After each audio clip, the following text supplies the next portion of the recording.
一点，这边有一点，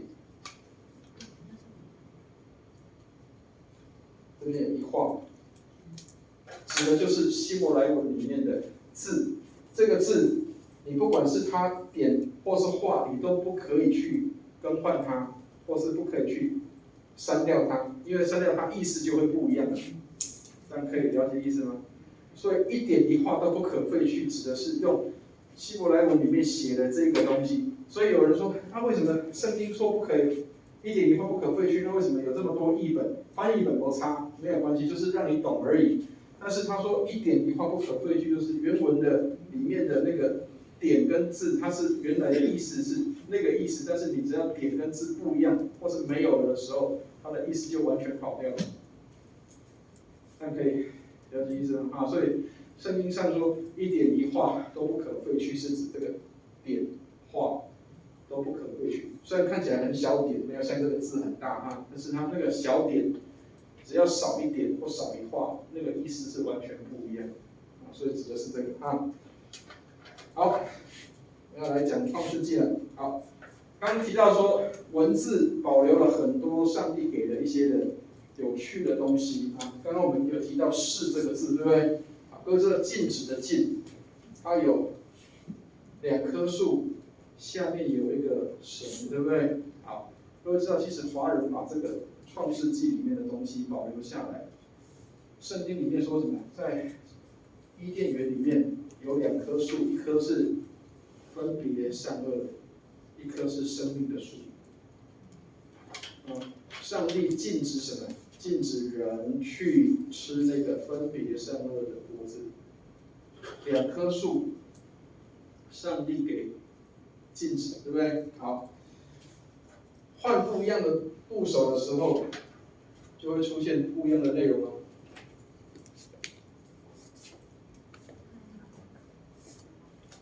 这个当然对女生比较贬义的可是你知道，圣经里面，女人在做选择的时候，这2棵树，你要选分别善恶树还是选生命树的时候，她做了一个选择，她选了分别善恶树的果子。像有很多，因为华人的字里面，它有一个好处就是它叫做象形。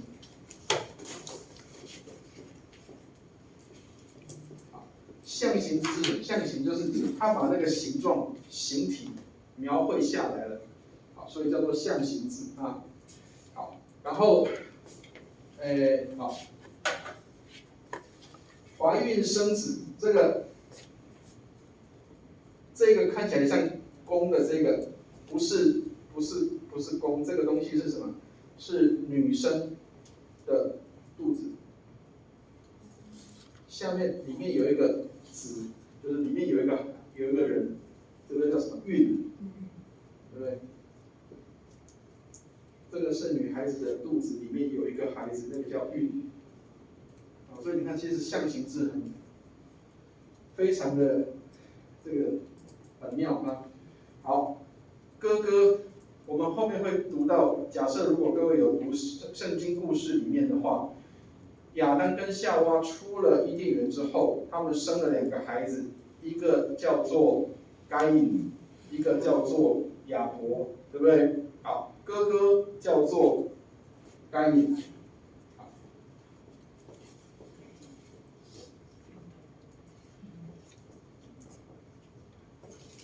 当然，它的意思叫做他有一个孩子的意思好，各位知道在创世纪里面，该隐跟亚伯发生什么样的故事？这个哥哥对他的弟弟说话口，所以讲话的那个人是哥哥，是长兄的意思。但是后来那个该隐把弟弟杀掉，对不对？弟弟杀掉之后，上帝问他说：“你弟弟在哪里？”他说：“我岂是这个看管我兄弟的吗？”后来上帝就生气了，就跟他讲说：“你杀了你弟弟啦！”然后这个该隐就说什么？他说：“这个他不想被漂流在地上嘛，你看到他了就要杀他。”所以圣经上说，上帝给他有一个记号，中文字里面这个叉叉就是记号。所以你知道凶手的凶吗？把这个讲话的人，原本你是哥哥的那个人，脸上有了记号。很多人不晓得凶手的凶是这样来的，你的脸上有记号。以前早期的人，那个叫情面。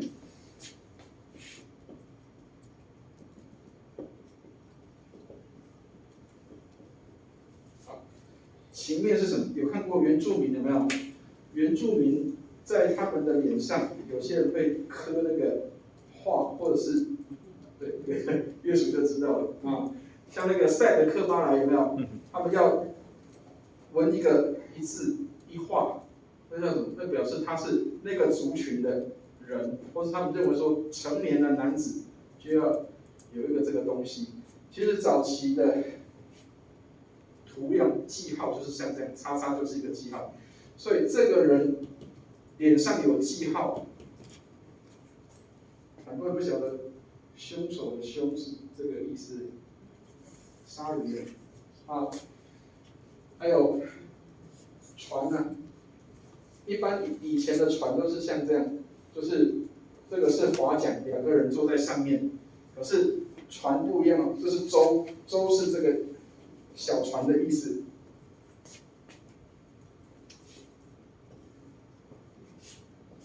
两个人在划桨，那个叫做舟，小船。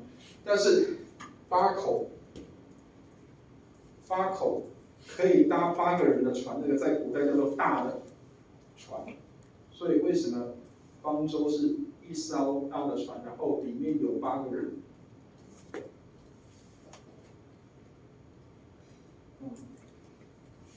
这个8口里面有8个人，都知道是哪8个人，知道吗？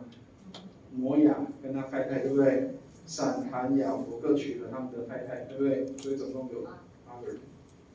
那一艘以前叫做大的船才叫做船，小船2个人搭的叫舟，这样可以了解意思吗？啊，所以为什么船要有8口？那个叫做大船。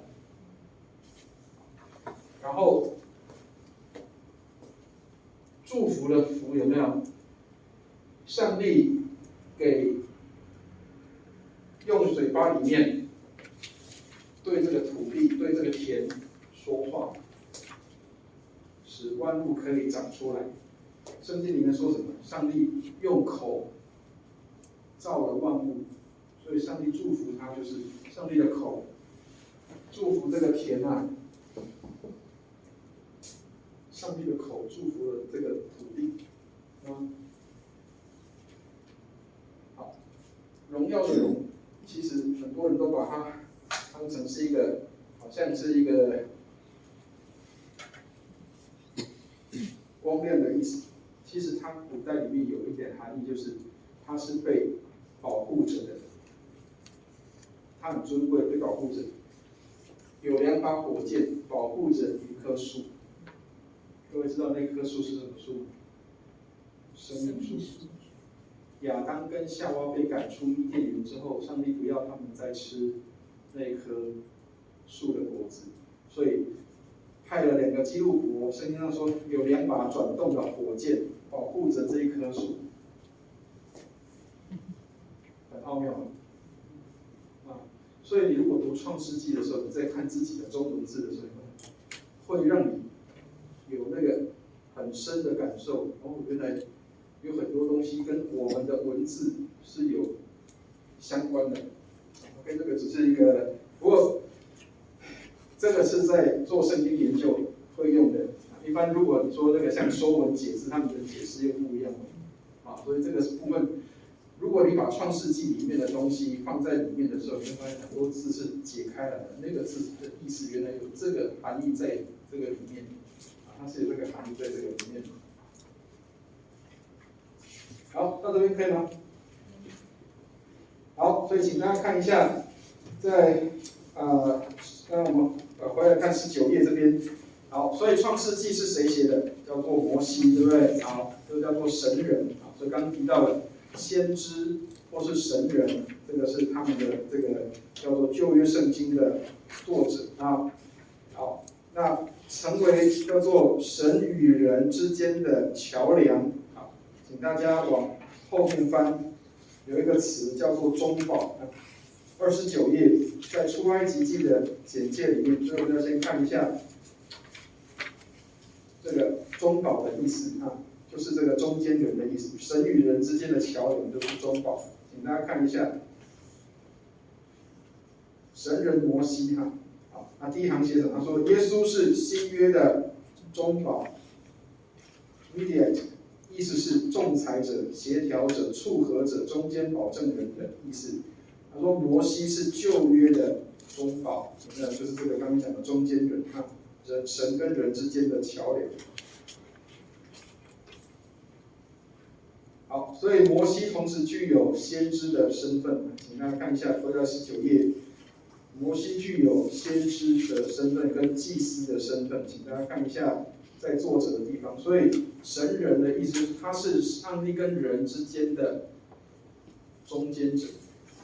是我们现在讲叫做中介，上帝跟人之间的中介者，把人带到上帝面前，把上帝带到人的面前啊，这个叫做中介啊。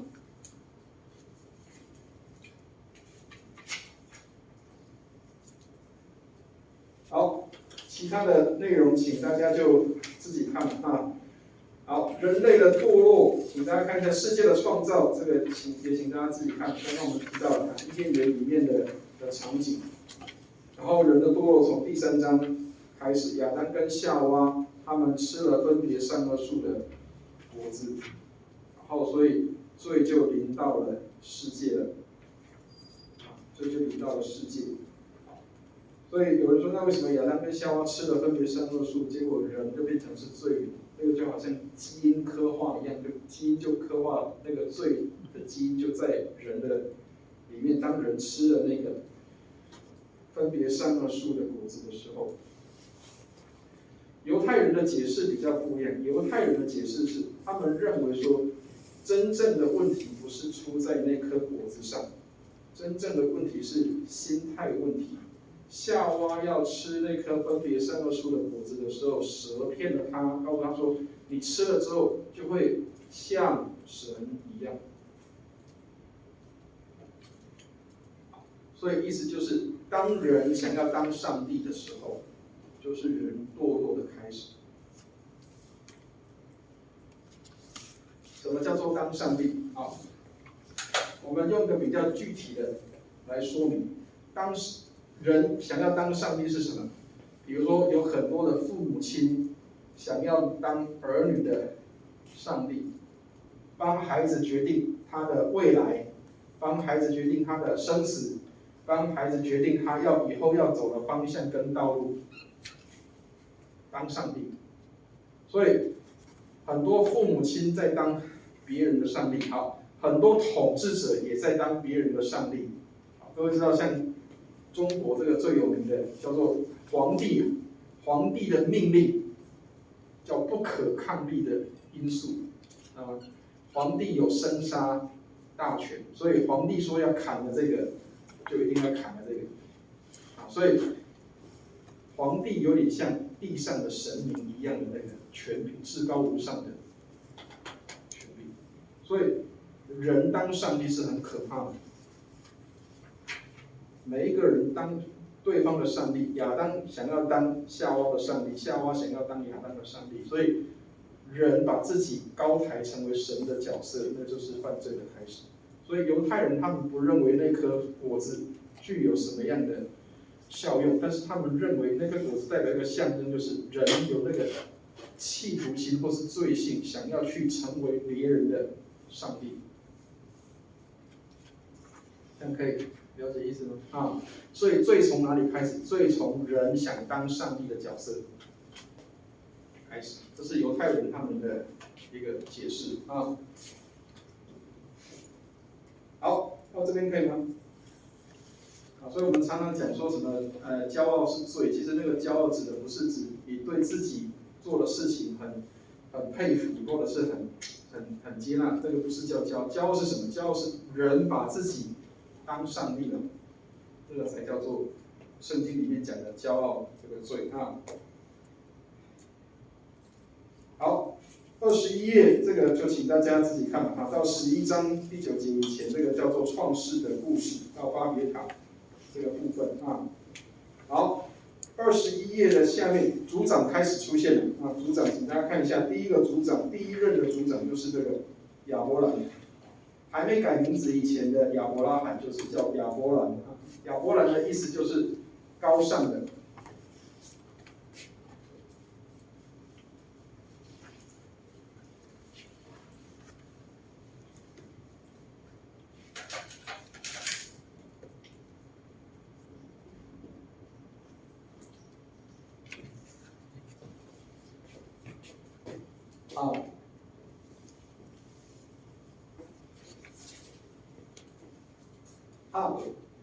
我们讲叫做圣经里面耶稣祷告的时候，他说我们在天上的父，那个就是这个父亲啊。好，这个 Ram 这个就是高尚的，所以亚伯拉罕的父亲，亚伯兰的父亲叫做他拉。他拉给这个亚伯兰取这个名字，原本是希望他成为一个很高尚的人，很高尚的父亲。后来，上帝给他改名字叫什么？叫亚伯拉罕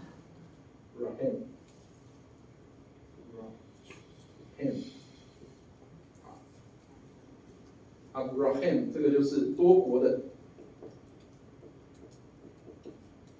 好，叫做多国的父。本来他是一个很高尚的父亲啊，然后或者是他的父亲是很高尚的，然后后来他的名字改成叫做亚伯拉罕，叫做多国的父亲啊。好，在什么时候改名字的？请大家看一下22页，课本22页，上帝跟亚伯兰立约有没有？在17章的1到27节，那时候亚伯拉罕的第一个孩子出生了，那个孩子叫做以实玛利，对不对？以实玛利大概14岁的时候，亚伯兰刚好99岁，然后上帝给他改名字，他说他要叫做亚伯拉罕，叫做多国的父。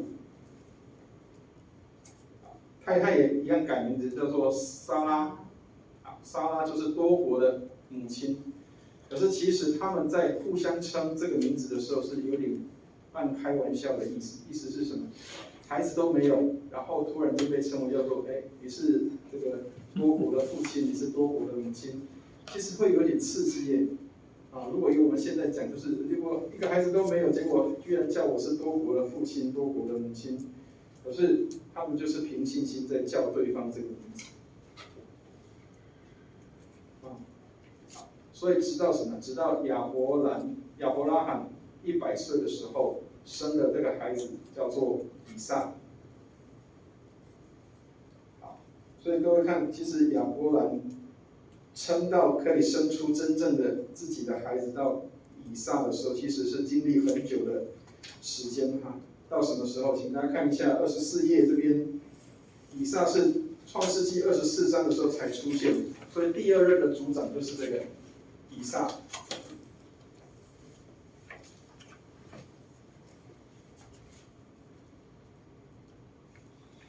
第2任的族长就是这个以撒，所以以色列人的族长，他们的族长时期的第2任就是以撒。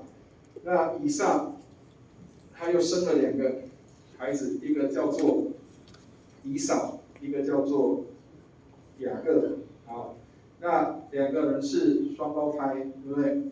好，亚伯拉罕的第一个孩子叫做以实玛利，他是阿拉伯人的祖先。以撒生了2个双生子，一个叫以扫，一个叫做雅各。以扫后来跟以实玛利这个族群就合一了，就是现在的阿拉伯人。所以各位知道为什么阿拉伯人常常要跟以色列人打仗？因为以撒太太没有孩子的时候，他跟上帝祷告，上帝给这个利百加生一对双生子，在肚子里面，他说2个孩子要在你的肚子里面相争，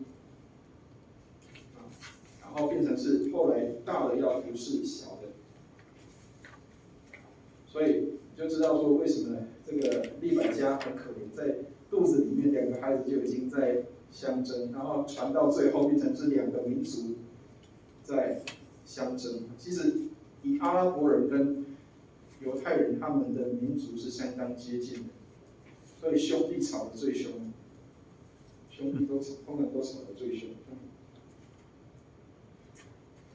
好，第3任的族长，请大家看一下24页的第3任族长叫做雅各。雅各也不是个好东西，雅各常常是骗人家的，骗爸爸，然后本来要骗这个太太的，结果后来被更厉害的高手被他的舅舅给骗了。所以本来是要娶那个拉结，结果后来变成连姐姐也要娶了，而且要服侍他的舅舅服侍14年，所以一个太太要服侍7年，这个是很不容易啊。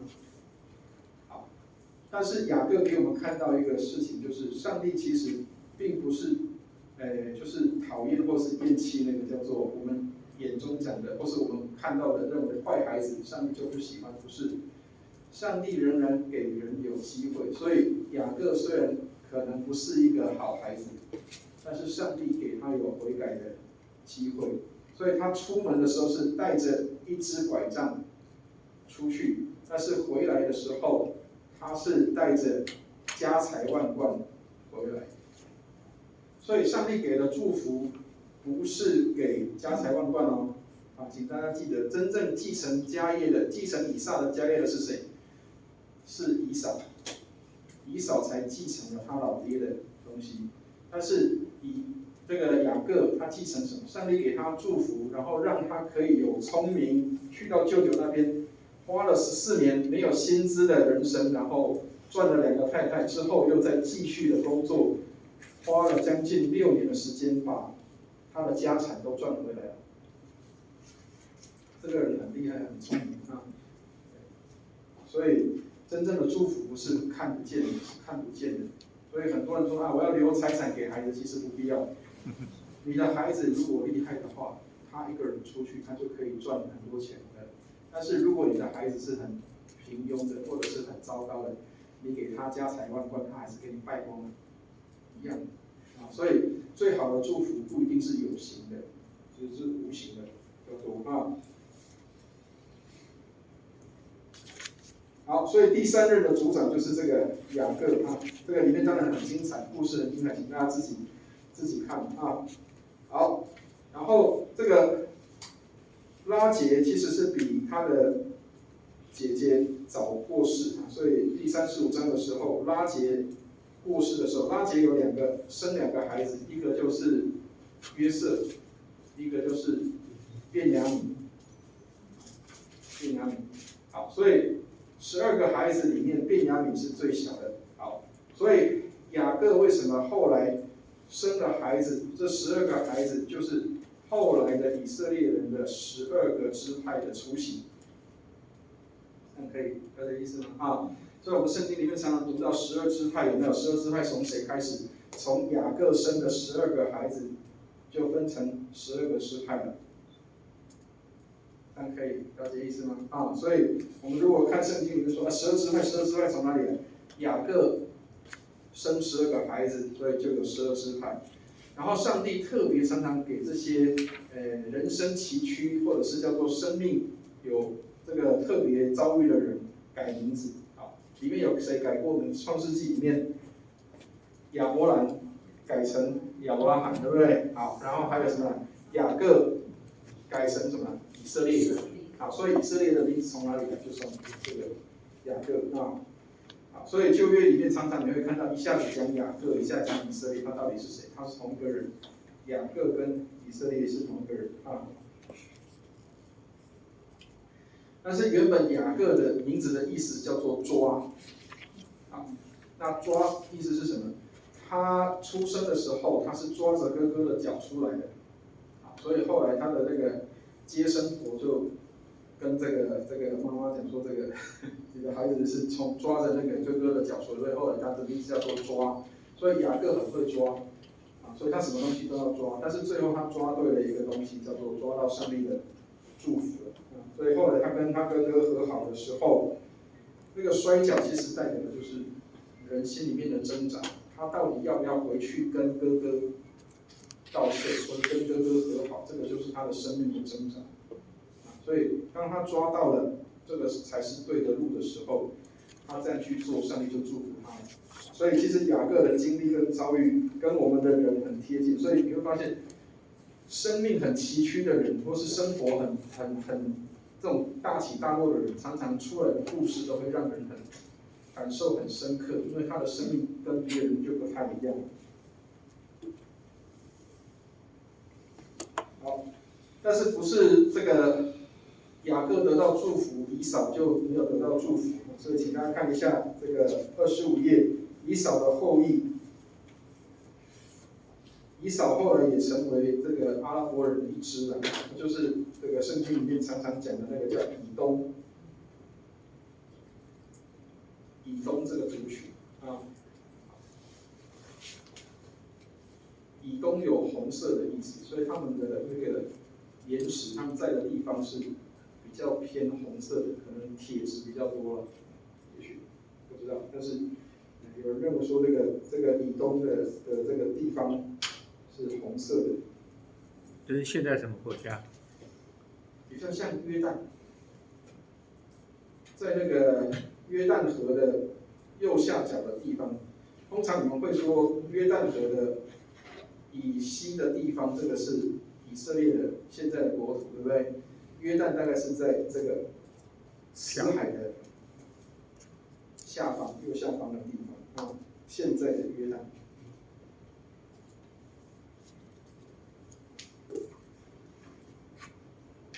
好，最后一个族长，第4位族长就是约瑟啊，所以请大家看一下约瑟的一生。约瑟的故事也很精彩，所以请大家自己来看一下。他被这个哥哥出卖，又被自己的老板娘出卖了，最后成为这个宰相。这个故事也是相当精彩，这个我们都可以从创世纪里面去看一下。那后来自己也成为那个跟哥哥和好的这个部分，也是一个很精彩的角色。好，请大家看一下27页下面有一个图表，有没有？好，这个图表我们通常都会，如果是心理学的，学心理学的，我们通常都会说这个叫做家族树。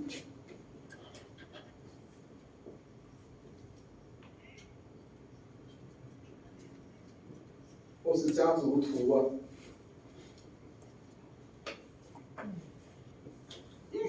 好，所以很多人以为说基督教徒好像不太重视这个祖跟祖先的关系，其实不是。其实我们需要去学习，以色列人他们是很看重这种家族图或是家族树的。好，所以从这个巴别塔之后分支以后，闪的后裔就是这个后面生的有一个叫他拉，有没有？他拉生了3个孩子，一个叫亚伯兰，一个叫拿赫，一个叫哈兰，对不对？好，那哈兰生了3个，一个男生2个女生，一个叫罗德，就是跟着亚伯拉罕一起出去的罗德，另外2个叫密迦跟伊迦，好，所以我们教会有一个叫密迦哈，所以千万不要把它当做这个，只是因为抓那个圣经里面那个名字叫密迦啊。好，然后拿赫娶了密迦之后，就生了比土利，那比土利就是拉班跟利百加的爸爸。所以后来这个以撒娶了利百加，就是娶了这个比土利的女儿。其实以撒跟比土利是同辈的，他是娶了他的。这个叫什么？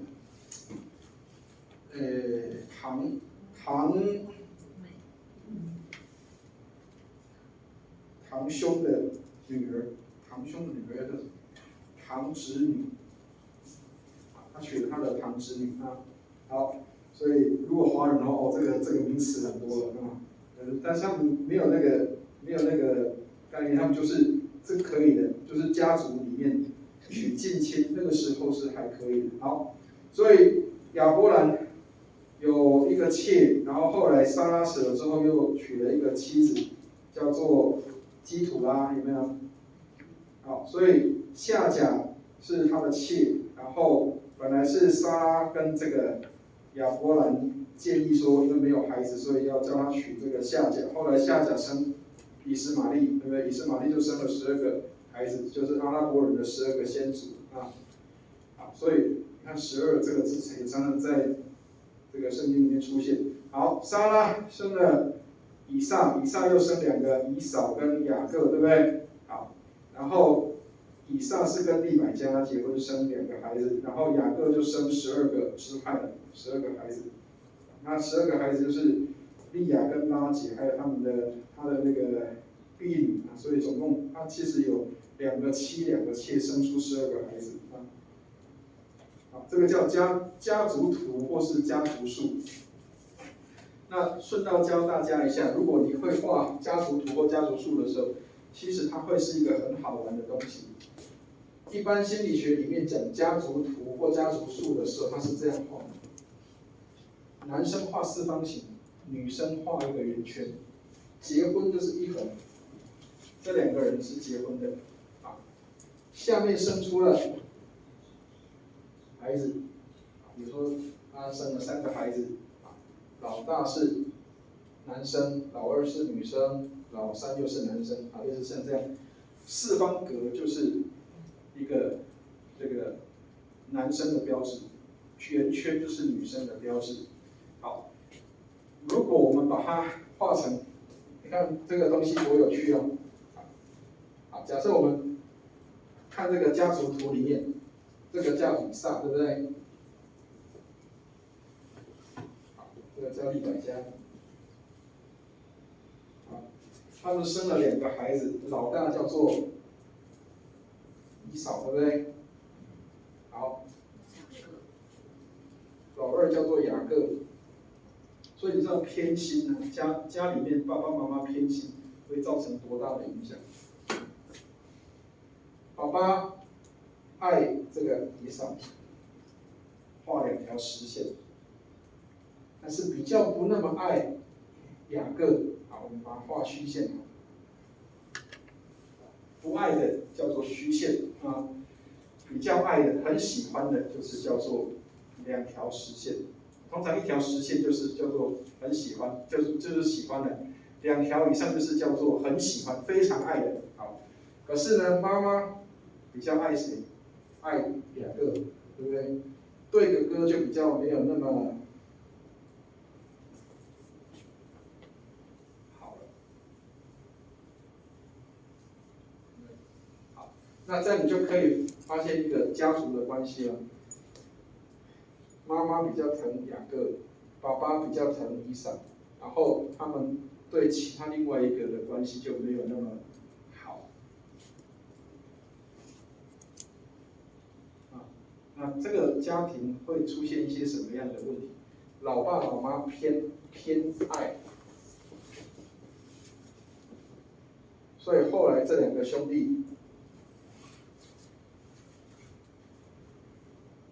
关系也不好。这个家族图一画出来之后，你会发现，哦，原来圣经里面这些家族他们有好多那个变化会出现在这个地方啊。所以研究，如果假设你是学心理学的，研究这个家庭的图的时候，就会很有趣，对不对？哦，原来也可以画成这种家族图形，会在这里面。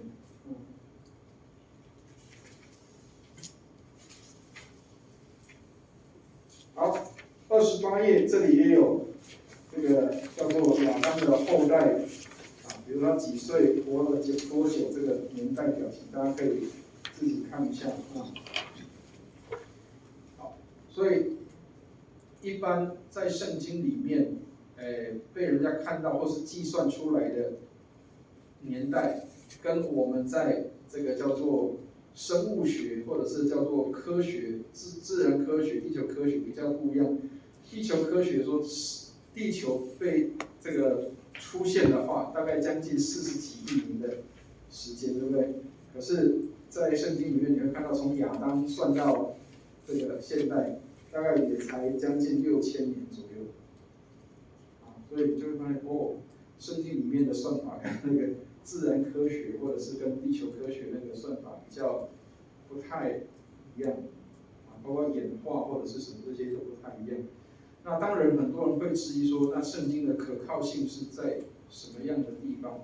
其实圣经在讲的不是在讲自然科学，圣经在讲的是告诉你人是怎么来的，它是怎么出现的，它在这个世界上的重要性在什么样的地方。所以它不是在讨论自然科学，它是在讨论人为何被创造，人的出现意义在什么地方。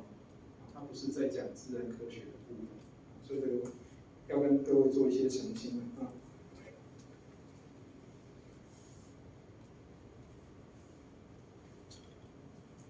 好，到这边可以吗？好，可以的话，我们要讲快一点，我们要赶快出埃及了啊！把埃及讲完就可以下课了。好，请大家看一下29页，出埃及。出埃及记的书名原本不是叫出埃及啊，出埃及的书名原本是很怂的名字，它的名字叫做接下来。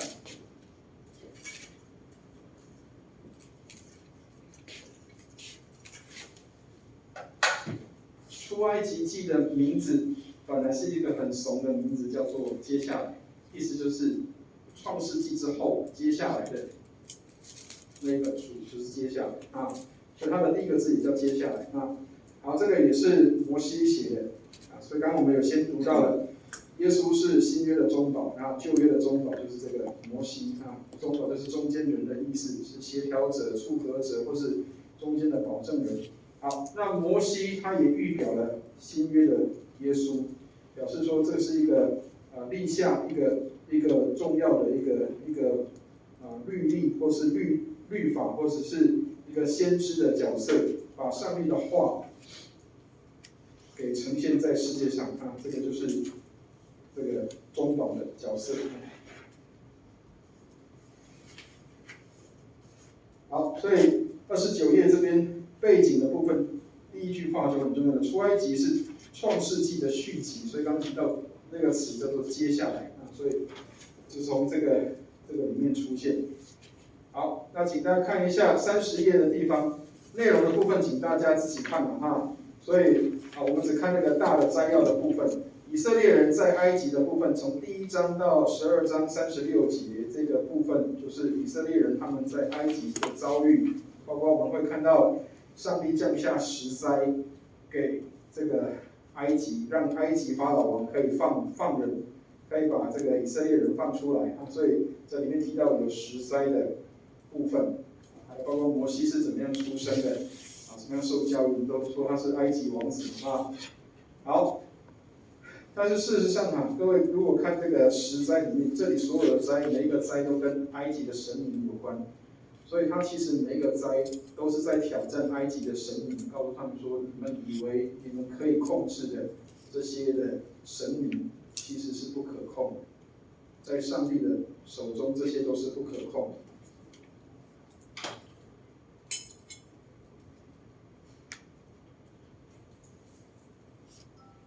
好，然后12章37节以后，这个叫做。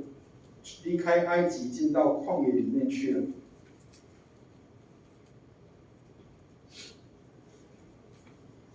其中有一节很重要啊，请大家写一下《出埃及记》12章42节。12章42节。好，为什么这一节很重要？这一节就是告诉我们说，以色列人。是怎么样离开埃及？是在什么时间？哈，这里面特别提到说，耶和华的军队满了430年之后，耶和华的军队从埃及出来，所以出埃及第12章42节里面提到耶和华的军队，所以以色列人又被称为是耶和华的军队，上帝的军队从以色列出来，所以我们有很多诗歌在唱，耶和华的军队，其实要很小心唱的是什么东西哈，因为耶和华的军队指的是以色列人。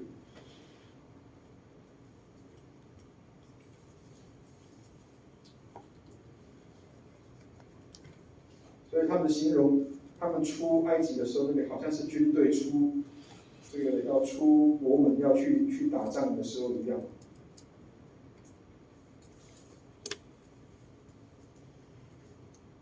好，31页，这里就提到以色列人在西乃山上帝颁布十诫，所以这里十诫的内容就请大家自行来看十诫的内容。但是上帝给以色列人有一个很重要的使命，这个国家这个民族有一个重要的使命，在19章的5到6节。所以这几节经文很重要请大家要把它记下来。19章5到6节，上帝吩咐以色列人说，要成为这个祭司的国度，成为圣洁的国民。所以以色列人有一个很重要的使命，他要成为万国的祭司，要成为上帝圣洁的国民。所以为什么以色列人他们在圣经里面历史上这么重要？是因为他们有一个很重要的任务，他们要服侍上帝，并且要服侍众人，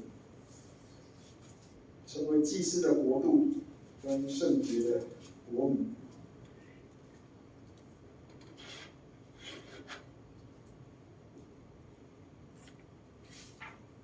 好，会幕跟出埃及的路线，请看一下32页。这个我们讲完就下课了。好，32页，请看一下下面的地方。我们先看下面的地方，这个就是会幕的摆设。其实圣殿也是这样的摆设所以这本书它有很好的地方，就是它有图有真相，所以有图是一个好事好，外围的这个长方形的这个四框框里面有很多小的这个小四方的那个东西，都是叫做它的这个会幕的板子木板。好，那会幕它是什么？它是一片，它的外面的围起来的地方，它是一片一片的板子木板，然后再围上布幔所以帐幕的意思就是这样，在这个里面它好像是一个帐篷一样，就是布幕一个布幔，然后有很多块的木板把它立起来，然后用布把它遮起来。好，所以外院跟门帘的地方，那个就是它有一个罩子，有一块布把它遮起来，然后要把羊牵进去的地方，这个叫做羊的门。所以在进门口的地方，在外院的这个地方就是杀羊的地方，把羊牵进到外院的地方，在那里把羊一刀杀了，然后杀了之后，刚刚讲血接下来把它弹在这个祭坛上，然后切下来的筷子，这个牛或羊的身体就把它放在祭坛上，用火烧掉所以祭坛就是烧这个牛或羊的地方。好，前面有个洗涤盆，有没有？洗涤盆就是祭司来做清洁工作的，就是杀牛杀羊身上都有很多血嘛，会有很多这个沾满很多血迹，对不对？所以你要进去这个服侍的时候，总不能够身上脏脏的，所以你要洗手要洗身体这个都是叫做用洗涤盆里面用水来洗这个身体或者是这个祭司要服侍的时候，他要洗手，所以天主教有叫做圣水，它会放在那个门口那边，意思就是你要进去服侍上帝要干净的。好，那这个门帘有没有？在门帘的进去的地方叫做圣所。圣所进去的里面有几样东西，一个叫做灯台，所以有没有看过或是听过叫金灯台？有没有？金灯台有7盏灯，有没有？这个叫做金灯台。好，另外一个叫做陈设饼桌。陈设饼桌就是他们要献素祭的时候，他们通常会把小麦做成饼，做成那个叫做这个圆饼，或者是叫做类似像你们的那种烧饼的，但是没有发酵的，把它烤成那个饼之后，放在那个地方。如果要献素祭的时候，或者是要献这个叫做植物的那个叫做至圣的祭的时候，用来做献祭的，但是不是全部烧完呢？它是烧了一部分之后，剩下的给谁吃？给祭司吃。所以其实以前古代里面对祭司的照顾很重要，燔祭是全部要烧掉的，我们后面会看到。但是有一个部分是要留给祭司的，就是叫做献平安祭的时候，还有就是要献所谓的赎罪祭或赎愆祭的时候。所以为什么这个祭司都会吃的肥肥胖胖的？因为他们都吃很多肉，吃很多所以其实祭司以前很受照顾的。好，然后饼桌上面就是放陈设饼，所以曾经有过一个记录，耶稣也曾经讲过这个故事，就是大卫在逃难的时候没东西吃，去到那个祭司那边，祭司拿陈设饼给他吃。陈设饼是给谁吃的？陈设饼是给祭司吃的。但是大卫为什么可以吃？因为他逃难，他说他什么东西都没有带，所以祭司给他饼吃。但是上帝赞许这个事情，说这个是对的。所以陈设饼，所以祭司很可怜，祭司说他很可怜，说他很富有也很富有，就是人家的那个烤好的饼他不能第一口吃，他要先献祭，献祭完把它放到陈设饼桌，他要吃陈设饼桌的饼才可以。好，那香坛就是烧香的地方，所以他们以前以色列人要烧香的时候，就是把这个一些的比如说乳香或者一些的香料，就放在那个香坛那边，用来做什么？用来跟上帝祷告用。所以启示录里面提到说，祷告就像那个香坛的献祭一样，献在上帝面前。所以这个香坛的意思就是类似像祷告，献在上帝的面前。这个香跟我们现在一般外面拜的香不一样。不一样。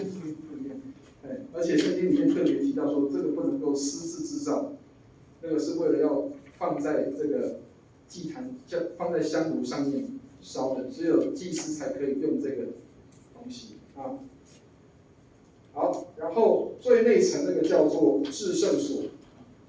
好，至圣所里面放什么？放约柜。所以各位看过有一部电影叫《法柜奇兵》，有没有？他们以前盛传说那个约柜是一个那个叫做很厉害的武器，也不算生化武器了，就是只要靠近那个约柜的话，如果你不是一个圣洁的人，你可能就会被击杀或是死亡。所以在那个撒母耳记里面有一个人叫乌撒，他那个约柜要扛约柜要带约柜的时候，他们本来是放在牛车上面，结果约柜倒的时候，这个乌撒要去用手去扶着他，结果后来就被击杀了。所以意思是什么？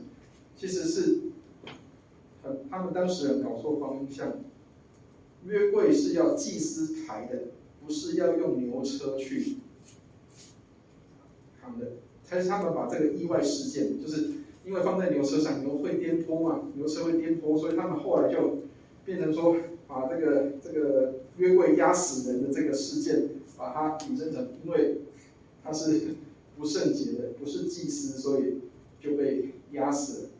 其实它里面没有什么东西，就是2块石板在里面而已，还有那个叫做亚伦的手杖在里面，发芽的亚伦的手杖。还有一罐就是当时留下来的，如果各位看旧约里面，因为每天都会有降玛纳下来，所以他们里面还留一罐那个当时的玛纳在里面。所以约柜里面没什么东西，就是主要就是那个2块法板。所以为什么叫法柜奇兵？很多人要抢夺那个，认为说那个是一个具有一个神秘力量的一个东西在里面好，那上面这个就是出埃及的路线，所以请大家自行看一下他们以前从这个以色列人从这个尼罗河三角洲出发，然后经过我们现在讲的那个部分，叫做红海的2个分叉的地方的左边的分叉的地方过来，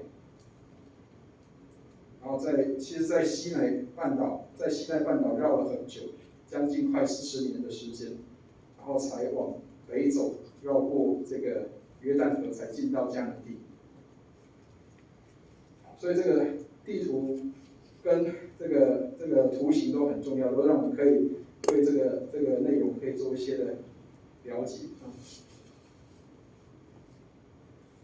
曾经有人去做实体上的田野调查，说那个地方其实没有像这里讲的叫做海，长很多芦苇在那个地方，就是西奈半岛跟埃及的交界的地方，所以很多人笑说这种地方怎么会淹没这个埃及的大军呢？